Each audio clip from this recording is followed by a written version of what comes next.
Open new doors to market movement at MJ Unpacked, coming to Kansas City, Missouri, October 14th and 15th. Uncover opportunities that don't exist in day-to-day markets, explore expert-led conference sessions, and build meaningful connections in the exhibit hall. And for the first time, celebrate Missouri's top brands at the MJU MoCan Cup Awards. Register now and get your pass for as little as $49 with early bird pricing. Plus, save an additional 20% with code Greenway20. Visit mjunpacked.com and we'll see you in Kansas City. Welcome back to Greenway Audio Magazine. I'm here today with Dr. Kepal Patel, co-founder and president of Shangri-La Enterprises. You guys have retail operations in, originally launched in Missouri, now in Ohio, Connecticut, Illinois, and entering Delaware. And then you have manufacturing cultivation operations in Missouri and recently built a facility out in Connecticut. That's correct. Thank you, Brandon, for having me on the podcast. Appreciate it. It's been a long time coming. You guys are one of the original retail brands in Missouri. I think you were maybe like 6 or 7 to market in retail. Is that correct? Yeah, that sounds about right. The application process started in 2019, and we had our first store open in 21. That's amazing. I know that that's one of the things that I think has made you and Shangri-La so unique is your license structure, the setup of the retail operations. We've seen a lot of companies that have, struggled with trying to expand and trying to be a St. Louis brand in Kansas City or a Kansas City brand in St. Louis or Southeast Missouri spread throughout the state, whatever it happens to be.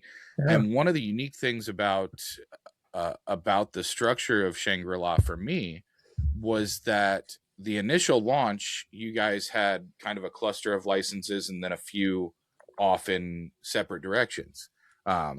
And it seems like the decision that was made was to really focus on mid-Missouri and that kind of central hub.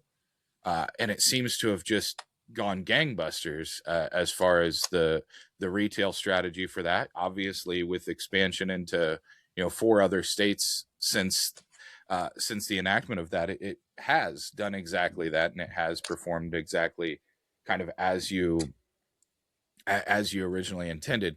Before we get into retail strategy and stuff, because a lot of times I'm all over the place. How did you're a dentist, you went to medical school to do that. How did you get into cannabis? And this is a family run company. How did everybody get involved and say, this is what we want to do?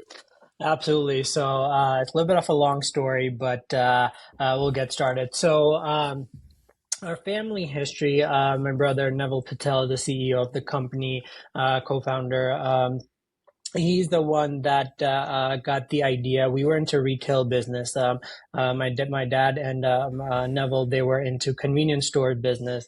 So in 2019, when the opportunity came across in Missouri, Neville was the first one to look into it in detail. I was in dental school at that time, so Neville did all the due diligence in understanding what this industry is, what it means from the business side, but more importantly, what it also meant in the medical sense, right? Because you're getting into we were immigrants. We came into this family, achieved the American dream, all of that stuff. But when we were back in 2019, when the idea of cannabis came into play and something that Missouri wanted to legalize, thinking about getting into a business, which for decades has, as we grow up, we've been told it's a legal substance, it's a drug, it's a hard drug.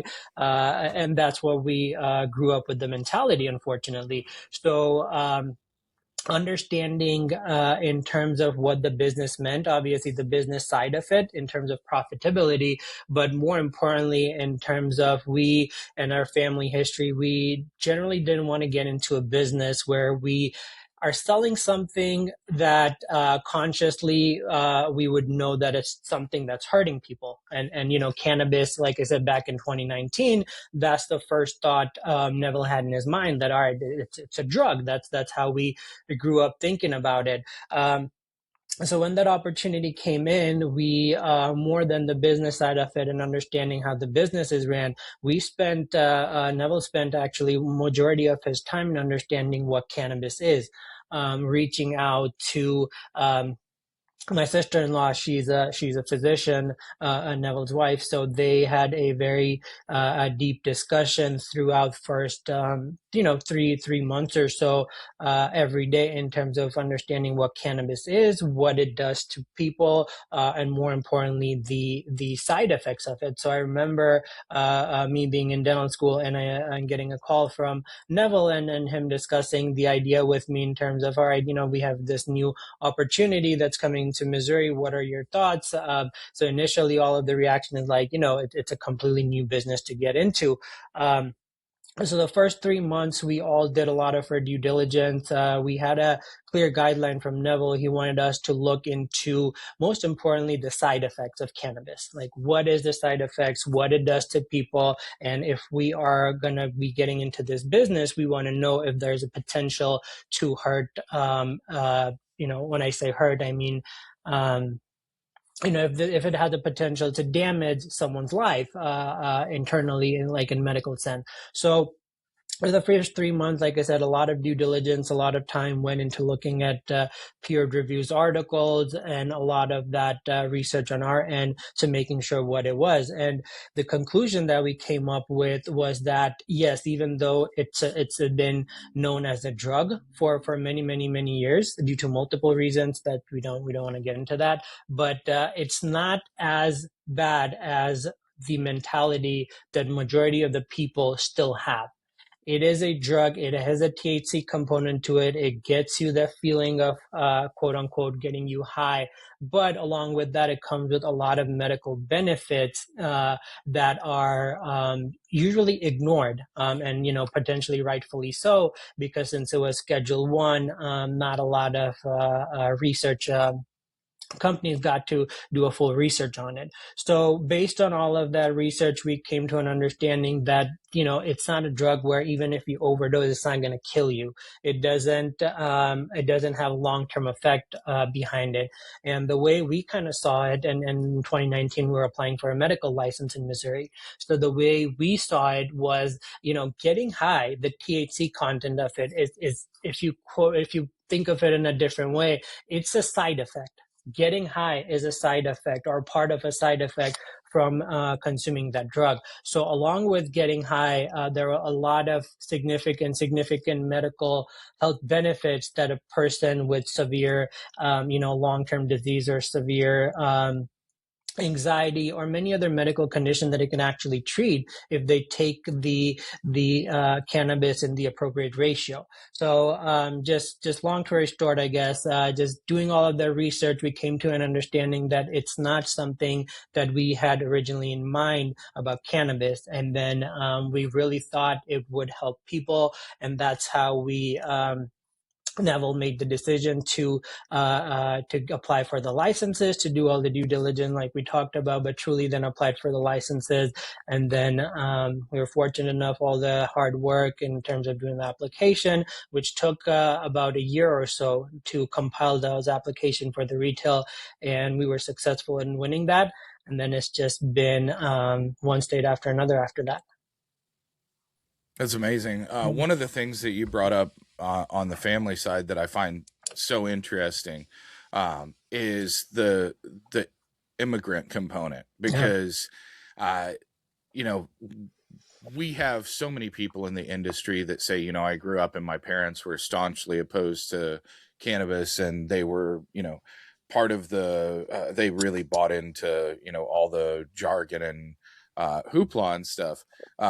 But that has to have an extra added layer whenever you have parents that are like, we came here so that we didn't have to do crazy things, and now you guys are bringing some crazy ideas. Did everybody buy in right away? Was it a long process of like, trust us, like this is a good idea, I promise, and it's actually for the betterment of everyone? And did did that last all the way up until a few months ago, whenever we got Schedule 3 pushed through, and we started the Yeah. process, and there was like, I have members of my family that all the way up until a couple months ago, they were like, I can't believe you're doing this. And then all of a sudden a piece of paper gets signed in Washington, and they're like, okay, well, maybe you're right. And it's like, bro. No, that's funny you brought that up, because that's exactly how we went through all of this. So immigrant families, immigrant parents, they have a different mindset, and I think you put it perfectly, that they did the hard work of coming into a different country than where they were born in, to create a better lifestyle for themselves, but more importantly for their kids. So us, so providing that idea of and asking and just having a discussion with them, the first discussion with Neville had with them, and just having them understand that, all right, we are getting into a business that's federally legal, but it's not illegal in the state we live in. So that discussion, and that thought process, along with what cannabis would do to consumer, as I said, it took a long time. For them to understand. But I think the biggest factor that contributed to making that final step, all right, this is we're going to apply for it, really comes from vision, right? And regardless of, obviously you want everyone's support, and in the end, Neville received everyone's support, but to take that next step and to understand, all right, like, I understand that people are not fully, are not people, but our parents may not be fully on board, but they have pretty much given us a green light that in the end, if you guys think this is a good decision, we'll support you and stand behind you. And that's exactly what they did. But it wasn't that full support that they did initially. It took a time for them to understand. So that vision that Neville had, like I said, I was in dental school back then, but that vision of what this industry means, the legacy this could turn into, not just for our generation, but for the future generations to come, all of that vision was the most important decision that Neville kind of took, and we kind of took, in terms of, all right, like, we're going to get into this because we stand behind what we're doing in the business side, but more importantly, what cannabis stands for, and when we truly stand behind that vision. Which one was harder, the application process in Missouri or dental school? I would say, that's a tough one. The application process was harder, if I think about it in that way, because when I got into dental school, once I got accepted in dental school, then it was just, keeping up what you're doing, and dentistry was my passion when I was in dental school. So, it's a funny story I tell a lot of my friends, that I actually found dental school to be easier than my undergrad school. Because in the undergrad, you were like, oh, I have to get all A's. I have to do this to get into dental school. But once I got into dental school, it was something that I loved doing, working with my hands, working with small instruments, all of those things. So dental school was actually fairly easy for me. So comparing that with the anxiety of the application process, I would say the application process was hard. One, because on the finance side, we pretty much put all of our family savings, not just the whole family savings, into the application process. It cost a lot. That's So terrifying. it absolutely was. And that's where, like I was saying, the support from the family was very important, because we knew that if we're putting every penny we have in savings, plus more, plus outside loan, in just doing an application, this is not even considering the built out process, finding location, all of that, but we put every penny plus more into just the application process. So that was very stressful in going through that. I mean, it paid off in the end, but I helped write some applications. I was originally going to apply for a license as well, and Mm-hmm. the some of the things that they needed, it wasn't possible for us at the time. Yeah. And so we kind of pivoted and stuff like that. But I did some consulting. I helped write some applications and things like that. Uh, the I saw a lot of people put a lot of a lot of their chicken or a lot of their eggs in one basket, so to say. Yeah. That's a terrifying concept, and it takes so much faith in both yourself and that everything's going to work out the way that it should. Yeah. And I think Missouri had the best possible way to go about the applications, whether or not you guys, obviously, everything went great, Yeah. but whether or not I think we've seen that there were some problems with this company that did the scoring, Yeah. not necessarily with the concept of how to award the licenses so much. And so I think it's so interesting how you guys you meet Neville, and you guys are very pragmatic. You're very uh, nice and thoughtful and kind of kind. But when you talk about like risk takers, you guys were sitting there at the black at the craps table, roll. Let's go Yeah. taking the as we used to say, taking the entire paycheck Yeah. and throwing the dice on it. And that it's so fun and interesting and dynamic to see not just one person, but an entire family like just go, okay, this is what we're doing, and push all in on it. And I think that that's part of, from my perspective, I see that as part of why you guys have been so successful, is Yeah. because it was essentially like you have to be. You did the entrepreneur thing where you say we're going to put all in, we're going to put all our effort, all our resources into something, and when you do that, you have to succeed because Yeah. there's no other option other than to succeed. No, So I I just wanted to let you know I thought that was so interesting, and I think it's such a big part of the overall story of the company, is the idea that because it was something that you guys were passionate about and something that you saw purpose in, yeah. that you were willing to go all in on it. Yeah. And two things I would like to add to that is, one, when you mentioned that it was absolutely terrifying because we put all of our eggs into one basket, and that was the truth. But I think and now that I look back to it and retrospective, I think that also helped us to push that additional step, because we're taking such a huge risk, that helped us to go above and beyond in the writing of the application. It wasn't just that we hired a company to do the application and we backed off, right? We were there answering every single question. We were there looking at every single word in the application and how we can make it better, because we knew on the back end what was online for us. So I think that also helped. And the second thing I would like to also add is, I think the vision that Neville saw while doing all of this was very crucial in this, because at that point, if he could have very well said, all right, we don't want to take this risk, and we could have backed off, and there would have been no nothing. Nobody would have been like, all right, yeah, you probably made the right decision. It's an industry we don't know anything about. That's completely fine. And then we would have stopped thinking about it. But that vision, when he saw in 2019 of what this industry could mean and what cannabis could mean for our consumer in United States, I think that really helped all of us stand behind him and provide all the necessary help to take it to the next level. Is it crazy to think that you've now been involved in the cannabis industry for about 7 years and gone through application processes and license acquisitions in 4 or 5 different states, and been through a global pandemic? And uh, do you need the T-shirt? I've been in cannabis for 7 years, and For all I 7 years. have to show for it, is a vertical conglomerate. That's funny you mentioned it. I actually, sitting here, it's the first time I'm kind of thinking about this, that it's been truly 7 years.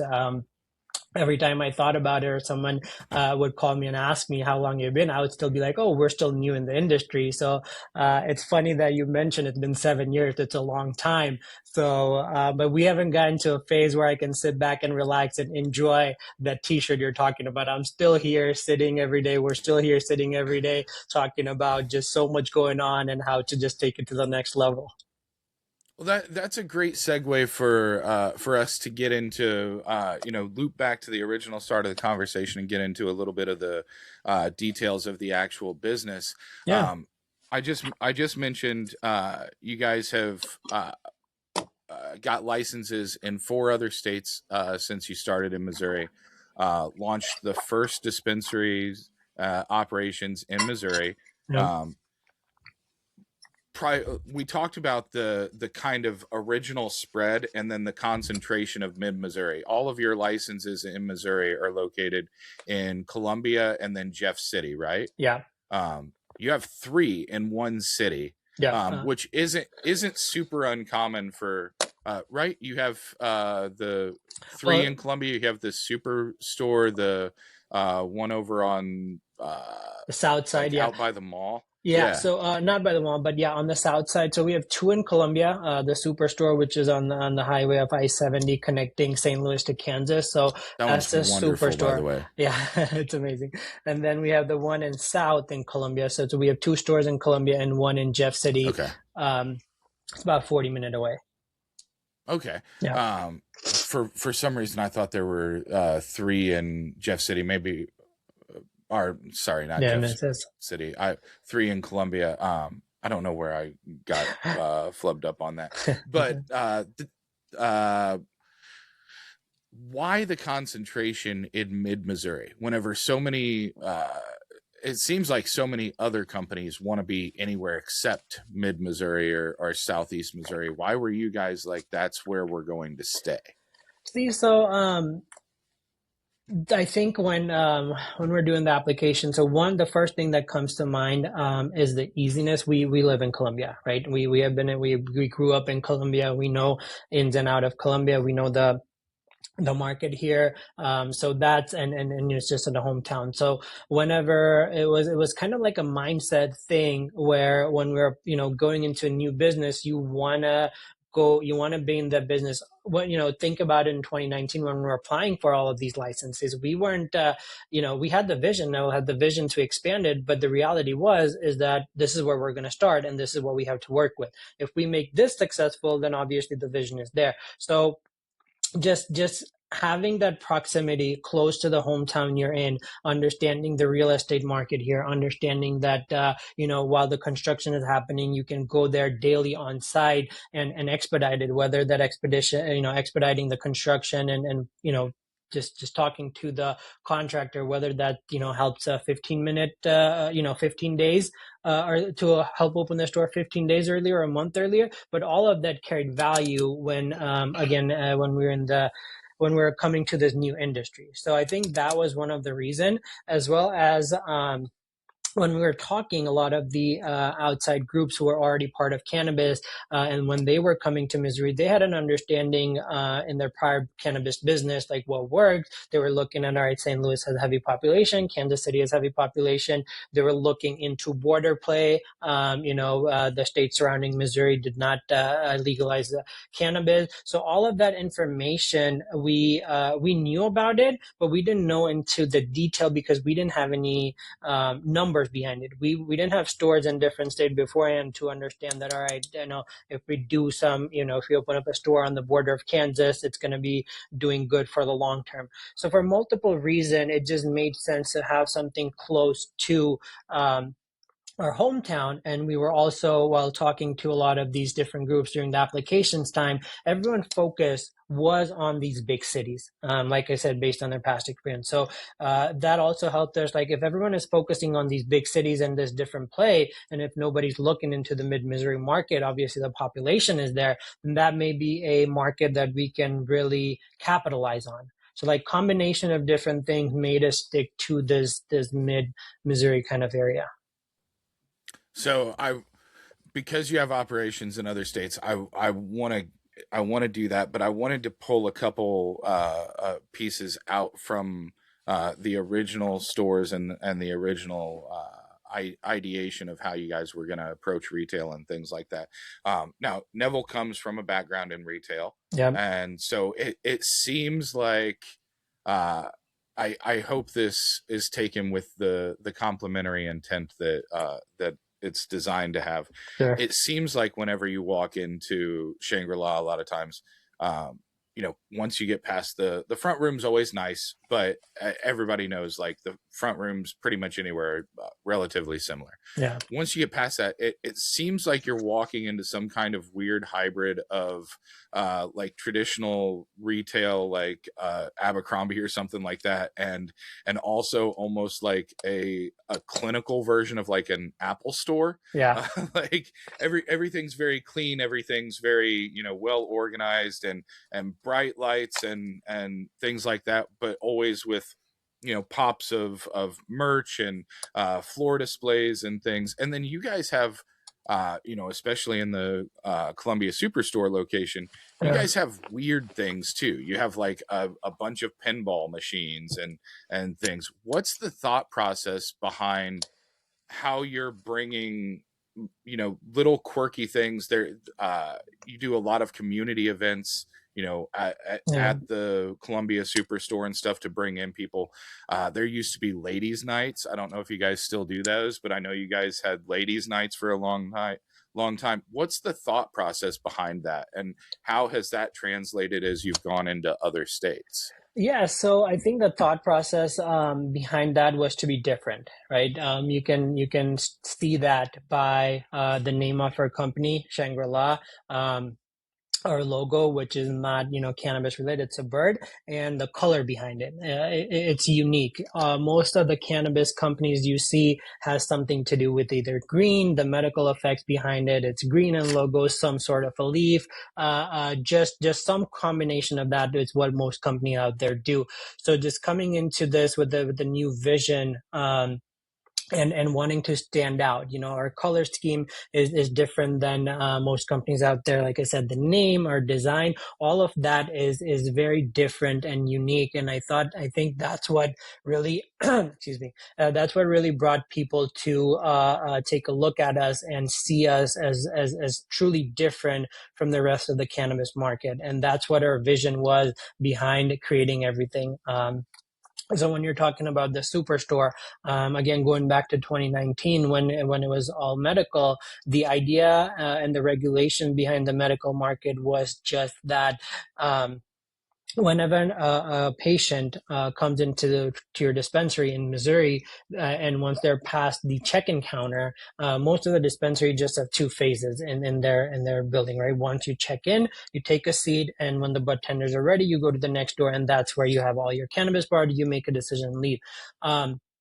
So while we're going into multiple different dispensaries in the state and wondering how to design it, we came up with an idea that why not have this as kind of like a three-phase process. So the customer or the patient in the medical days doesn't have to necessarily sit in a waiting room looking at wallpapers. So that's where we made the check-in area small, and then we had this big room where people, customers and patients can come in, hang out, look at the product. Even though we don't have any medicated THC product in the room, we had empty packaging, we had flyers, we had all the information in that room, where instead of a patient sitting down, they can go into that room and make some sort of a decision on what is it that they're looking for, until they get to that bud tender where they are going to make that final decision.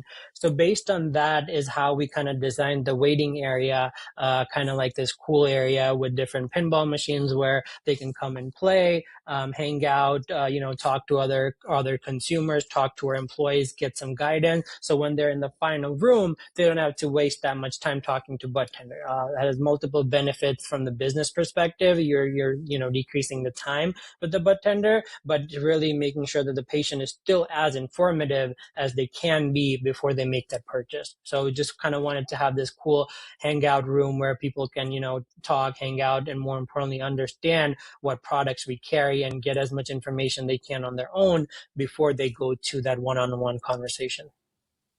I've had a handful of conversations in those rooms. You know, Yeah, as I was sitting there waiting to go to the bud tenders, oh, this is a new product, and somebody overhears, oh, I tried that last time, and it winds up being very much what you just described. You know, an educational and kind of communal experience. And I've always really enjoyed it. Love the pinball machines and stuff. So Columbia is a unique market. Jefferson City, the capital yeah, of the state, is a different market. It's more small town, 40, 50,000 population. yeah, So big town, small city. Columbia is a unique market for pretty much anywhere. It's a yeah. college town, but it's a pretty big college town, and it Hmm. has essentially like a 35-40,000 person fluctuation in population between the time that school starts in August, or from when school starts in August until it ends in May or so. You lose 40,000, 50,000 people. 10, 15 years ago, we had a freshman class at Mizzou that was almost 100,000 one Yeah, year. Whenever it was at the height of Mizzou football, and right. and the height of the J program and everything pre pandemic, and but that's a unique thing that most dispensaries don't have to identify or think about, is a huge fluctuation like that. We see something similar at Lake of the Ozarks over the summer, kind of the Yeah, inverse. But it's not exactly the same, because those people aren't, they're coming for weekends at a time, and it's not the same 50,000 people exactly. that are there for 6 months at a time. um, how has that affected your view on where you're finding retail locations, and what states or what cities you're going into in those states, as you move into other states to spread Shangri-La? See, so the influx of college student is actually a good point, but going back to again how we start off in a medical market, right? Most of those Mizzou students, they were either out of state, or they did not necessarily saw a reason to get a medical card, because you had to go through a doctor's process to get a medical card. So when we started the business, our customers were not Mizzou students or college students by any means, because again, we started in the medical market. So it was truly those patients that needed cannabis and saw that as a way to help whatever condition they might have. So the influx and outflux of students didn't necessarily create a big impact on it, because that was never our target market. But obviously, after it went recreational, it did, made a difference in terms of the shift in our target market. But that wasn't necessarily one of the, you're not even in the top 5 reasons, even in the new states that we went into, to consider a college town or college kids as a target market. College students they have multiple different ways of getting a product. Price is a very big from them. So for a lot of those reasons, college students was never really our target market, and it really didn't affect majorly. I'm not saying that it was not part of a consideration, but it was definitely not any major consideration, not a top 5 factor when we were looking at retail locations in newer states. A lot of times businesses target expansion within their state. You guys, rather than trying to acquire more licenses in Missouri and expand in Missouri, Yeah. um, uh, found retail locations in other states. Was there a reason why that was the strategy, instead of trying to expand more here? Yeah, so our strategy always has been, and to this day still, and I would say the big picture of our strategy is to winning licenses organically, and that is the strategy that we saw the most success in the first state, with being Missouri, and then after Missouri was up and running, it was around the similar timeline where Ohio was also in the process of doing their second phase and giving out their licenses. So our approach to yeah, you're right. It would, in just simple thinking, it makes sense to cover a market where we saw success in, but that meant that we would have to purchase licenses in a different way through other companies or through other people who already own them, meaning we're paying a premium price on it in terms of whenever we're purchasing it. But Ohio, it was organic license state, and it was a second process. So that's always been our strategy: is we want to acquire licenses organically through the state from the process that the state requires us to go through. Like I said, we saw success in Missouri, then it was Ohio. We saw success there. Their third state was Connecticut. We saw success there. So we got into this pattern of really just focusing on, instead of acquiring and building partnership and all that, we just saw the most success in getting these licenses organically. Missouri, the fog has officially rolled in. I cannot believe how excited I am about this. Brandon, too. Super fog just touched down in the Show Me State, and it's bringing the heat. All-in-one disposable Hefes, now in 1 and 2 gram. So you can choose your adventure your way. Smoother hits, bigger flavor, less hassle. And we're not done. This June, Fatty's pre-rolls are landing statewide. So mark it down. Find Super Fog at the Green Lights in Southeast Missouri, the Heights in Maryland Heights, all Proppers, and a bunch more other dispensaries coming soon across Missouri. The fog is here. Go get it. After all the investment in Missouri, we're not in a position to go out and acquire more licenses. Yeah. And so take what you've learned and, be able to build the brand and build the company by expansion into other states. Yeah. While we're on the subject of expansion, you guys expanded in Missouri, not through retail, but you got cultivation and manufacturing, and you launched a brand called Borealis. Correct. And that brand has seen a lot of success in Missouri. It's a very quirky and fun and cool brand. And we were talking about some of the swag that we saw at MoCan in the last podcast with my partner, Tim. And it's such a simple and easy concept for me that immediately resonates. And it's just like Shangri-La itself. It doesn't have the same color scheme that you see with all these other brands. It doesn't have a name that's in any way associated with cannabis or anything like that. But the whole idea of Borealis, whenever I hear it, is look up lights and colors and, all the things that if you get a really heady strain or a really heady concentrate or gummies or something, you get that kind of sensation of like awe. Yeah. And that's what the name elicits with me.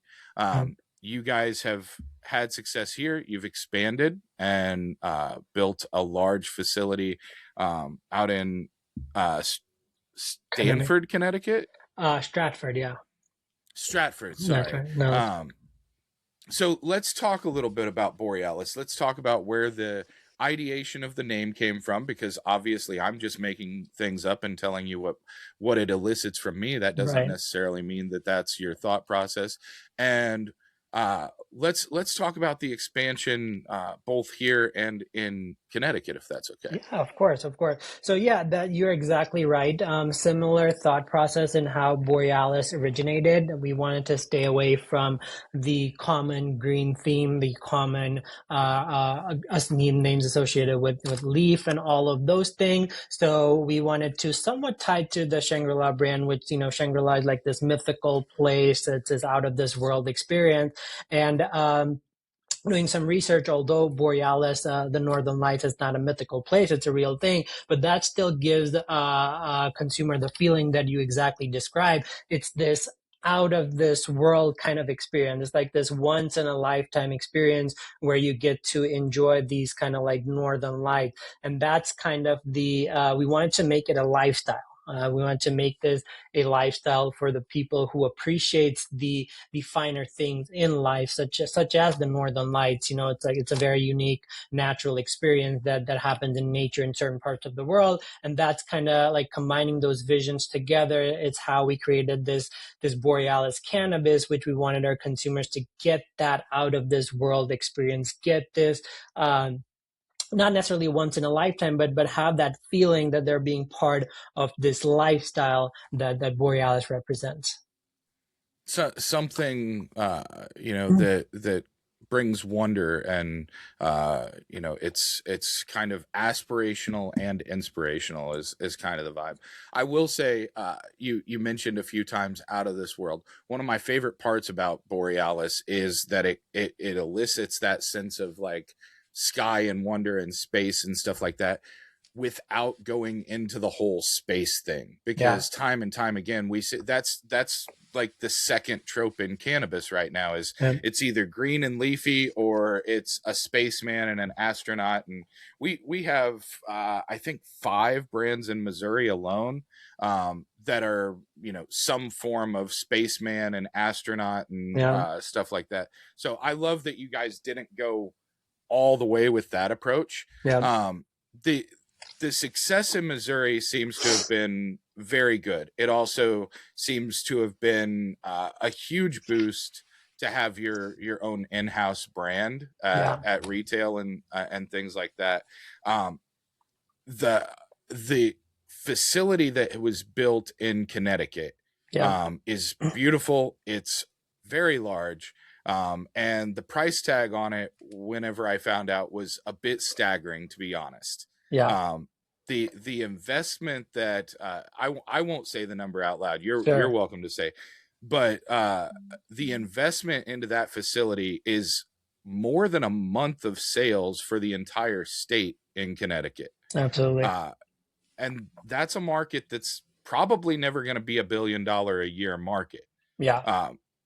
So is it untoward for me to ask, what were you thinking? Like, what was the thought process there? Absolutely. No, it's a very fair question. So, after we saw success in Missouri, and then we got into Ohio, we got an understanding of the Connecticut market. Obviously a small market, but we were able to identify the key points of where the market is today or where it was 2 years ago, and why is it at that level, right? Because you have this population that you can compare with the data from Missouri, although Missouri is significantly bigger.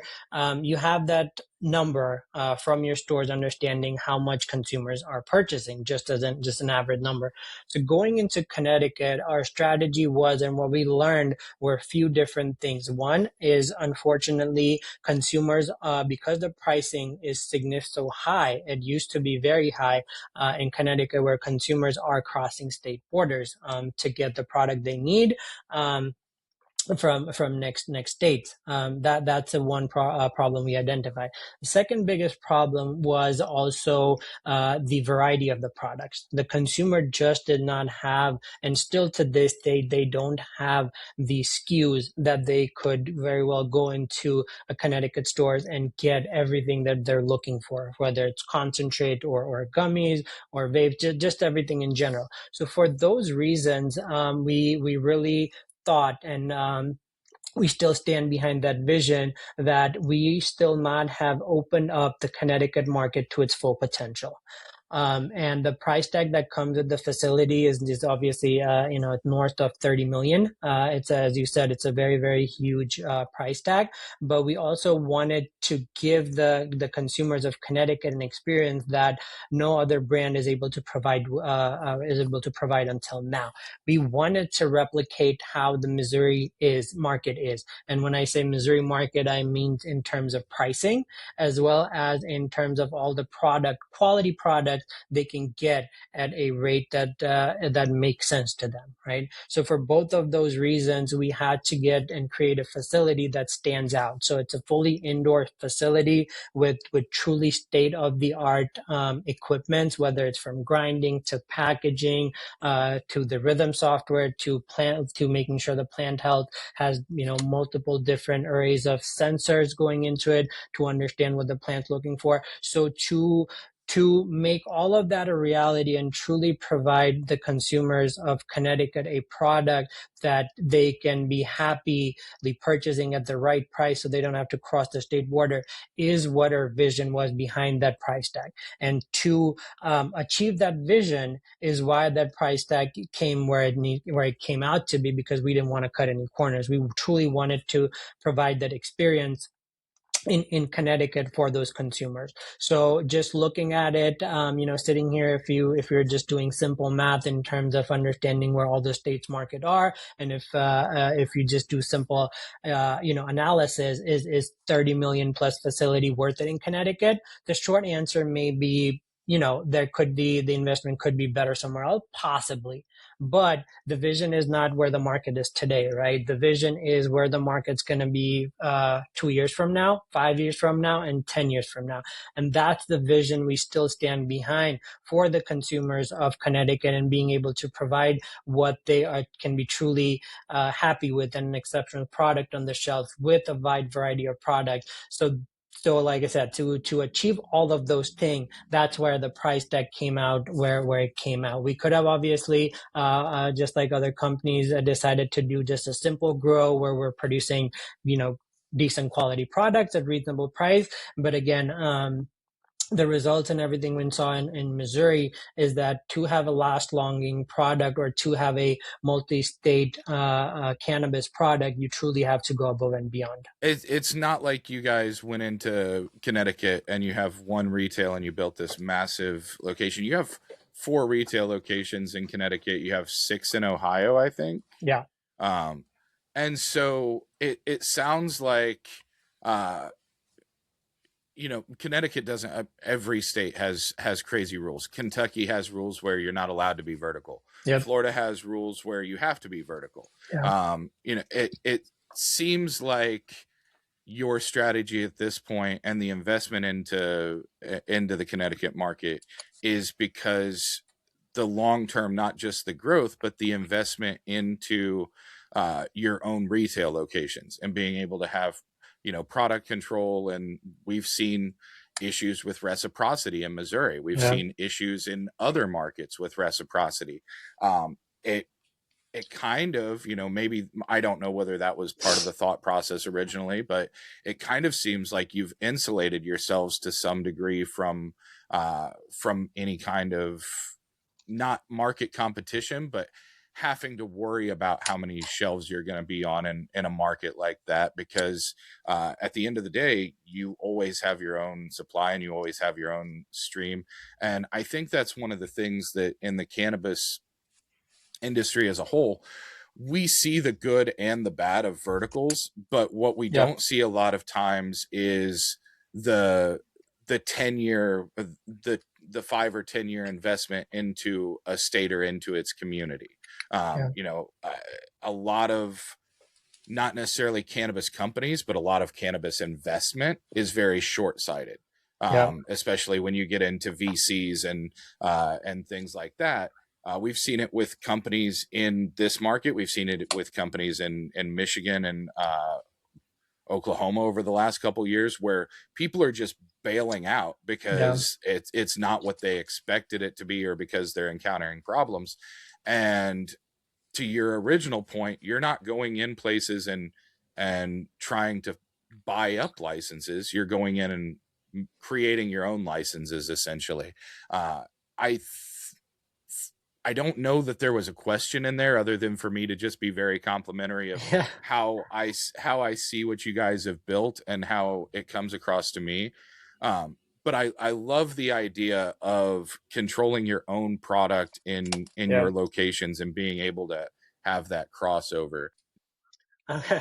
No, I think you bring up a very good point in terms of the vision that I don't want to generalize and say everyone in the cannabis industry, but it's a very important understanding that unfortunately many businesses lack, is the vision that they see in cannabis is just this insane amount of money coming in. That may be true in a certain aspect of the market, but being vertical and being able to supply to your own store, I think that has been taken for granted. And this is one of the very few industry in where we're seeing that. If you are creating a manufacturing and a cultivation product, your goal, and I'll speak on our side of it, our goal is not to just fulfill the demand of our store. We see that as more sort of like a buffer zone that, all right, we have this retail in this state. Yes, we're a little bit safer than if we were to go into another state where we don't have retail. But by no means that's a business plan that we live by. If we are creating a manufacturing and cultivation, if you're creating that product, your goal should be to make sure you're maximizing that you're selling as much as possible. If it is a true product and if it's a product that consumer want, you're going to sell through it, whether it's your retailer or outside retailer.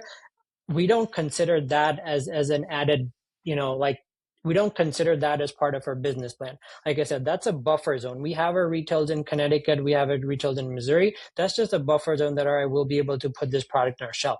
But if we're not able to see this business like separately in terms of we're creating this flower that's phenomenal and we want the consumer to purchase it, whether it's through our stores or anywhere else.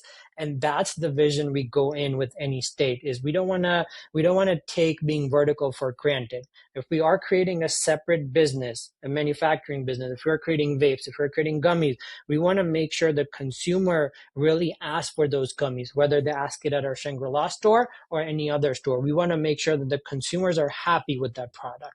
And I think that has been a key factor that's different in our company than some of the companies you see out there. And again, that's the long-term vision we see, is that it's a separate business that we're creating in this cannabis industry.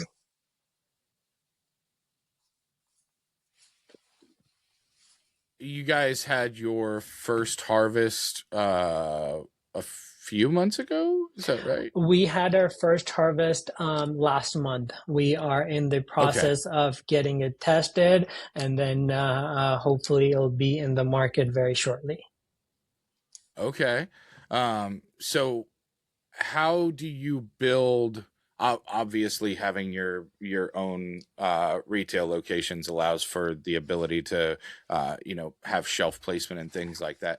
Mm-hmm. How do you build a brand awareness and desire for your product in a market that you guys are, you've been in the market, they're kind of similar to Missouri since it started, acquired licenses early on, but it's not necessarily home field advantage.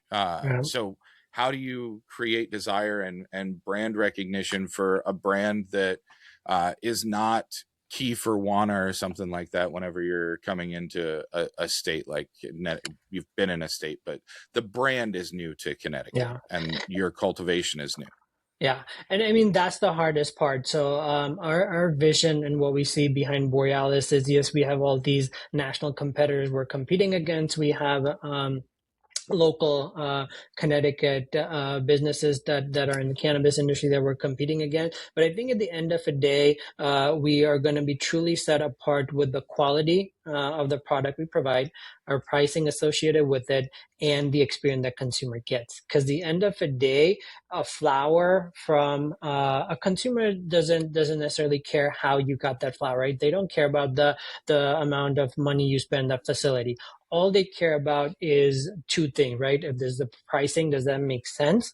And how does the product make them feel? Like, what are the quality of the product? So that is truly why we're here. We're really making Borealis a consumer brand, is we want to make sure we give the perfect experience to the consumers. And they come in and ask for Borealis flower. They come into any dispensary and ask if we're carrying Borealis flower, if we're carrying Borealis gummies. So that is truly what we want to make this a consumer product, where we give them the this full array of this full array of effects, as well as the quality and the pricing that they're looking for. And then it's just that they're coming out and look. Do you see a difference in not product type, but the demand of certain things from state to state, from Missouri to Ohio to Connecticut?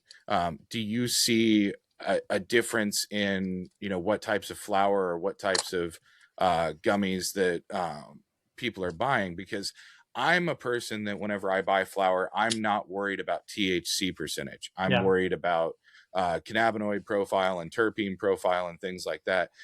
It seems like Colorado and Michigan and California were kind of in this long-term race for THC percentage. And then over the last 5 years, you've kind of seen that recess, and you see some of the companies that used to have 30% flower Yeah. are putting out a lot more 15 and 18 and 21% flower again. Yeah. Are you guys seeing a pattern, and does that make a difference in what your cultivars and what your flower is being grown in Connecticut versus Missouri? Absolutely. I think I usually refer to this point as when we're in the industry, which is still very new, right? People, depending on what state you're in, if it has been legal for a longer time, that people are starting to get away from the THC content alone, and that's what we saw in Missouri, and that's the effect we're kind of seeing trickle down to Ohio and Connecticut as well. Is that like it's like I compare alcohol. When alcohol probably started, people wanted to get drunk. But now you don't see consumers going into liquor stores and purchasing Everclear, which is, it's almost 50% alcohol, or like almost 100%. Like you don't see that. But unfortunately, the cannabis industry, where it's at today, consumers are still looking for that THC percentage. It is one of still the biggest factor. In Missouri, yes, it has kind of decreased a little bit because people are realizing there's more to cannabis than just THC percentage. You can have a good terpene, good flavor profile. All of that is kind of changing a little bit, but still, the THC percentage is still on the top, which is influencing the consumers to make that purchase. So that is, again, going back to the Connecticut market, that's where we have to cover all bases, right? Because we have consumers, and again, going back to the price tag, if we are creating this state-of-the-art facility, we have dedicated certain type of strain that is going to be, very prominent in terpene profile and flavor. But along with that, we also have to look at the data of what consumer wants. And if there is a decent percentage of population looking at the THC percentage, that's where we provide it to them. So that's where, again, a bigger facility and having that ability in terms of, our Connecticut cultivation has 13 different rooms. So having that ability to making sure that a certain type of strain, which can be very aromatic or which can be high in terpene, we have the luxury to be able to put that into a separate room and have a certain strain that we're strictly growing for a higher THC percentage to cover all that basis. So again, going back and why we're so confident in the Connecticut market is because if we're able to provide quality product in this whole array of products to feed into the consumer demand, and that's where we'll see success, because it's something that Connecticut consumers unfortunately are not seeing right now. It's the catch-22 of cultivation. Is you want to grow the things that are the most diverse and the most entourage driven. Yeah. But the consumer demand, especially in new markets, is always that THC chase. And yeah. the bright side is with verticals, you have the ability to, educate consumers as they come in and educate your staff and things. With the idea of consumer-driven products and quality-driven production, I'd like to touch real quick on a product that you guys launched in Missouri. Concentrate. I'm not a huge concentrate guy, but I'm a huge fan of talking concentrates because the different processes that go into it. Yep. You guys launched Piatella here in Missouri, and it's super boof. What is it about Piatella that's setting it apart from other concentrates and the process that goes into it, and why was it so important for that to be part of the Borealis lineup in Missouri? So yeah, it goes back to, like I said, our vision of being different. Piatella originated in Spain. And is this truly, when you're talking about concentrate, you're already talking about a class of premium product that are being made with high care. And then when you're talking about Piatella, you're talking about even at a supreme premium solventless cannabis product that is truly the best of the best concentrate you can get. There are a lot of different brands out there who are calling their concentrate piatella, but it's not the original traditional process that they follow of making the piatella, which comes from full melt ice water hash. And that is the real process to make that piatella. So a lot of R&D went behind in creating this piatella, and there were at least, if I recall correctly, there were at least 3 or 4 different batches that we went through before we came across Super Boof, and the consistency and the quality that we were able to actually call this a true piatella by its definition from traditional standards. So piatella it's like a premium solventless cannabis, like a concentrate. It's unpressed, but it's made from this full melt ice water hash, and I think that is the differentiating factor.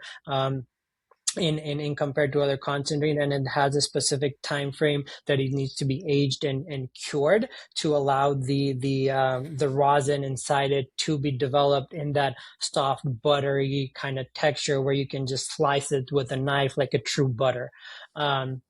Like I said, a lot of R&D went behind that product, but we were able to narrow it down, and we lost a lot of different batches of piatella because we wanted to be absolutely perfected in the process we follow. And Super Boof was our first true strain that we could get piatella. Even honestly speaking, after that, we ran with 2 other strains to make the piatella, and it was just not the quality. So we did not put in piatella. I love the care and consideration that goes into it. I was a sous chef in a past life, and those dry aged steaks and the real funky cheeses and stuff like that that go through the same care and attention process are always the premiums. Yeah. And so I love that you guys have put that same level of consideration. Dr. Kepal Patel, I can't thank you enough for taking the time today. There's a million other things I'd love to talk about, and I guess that just means we have to have you back on at a later time to talk more about medical and rescheduling and what that all means to the market going forward.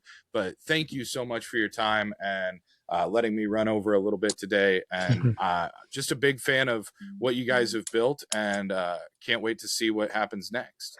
Of course. No, thank you. Thank you for having me, Brandon. It was truly a pleasure. And I'd be happy to come back anytime.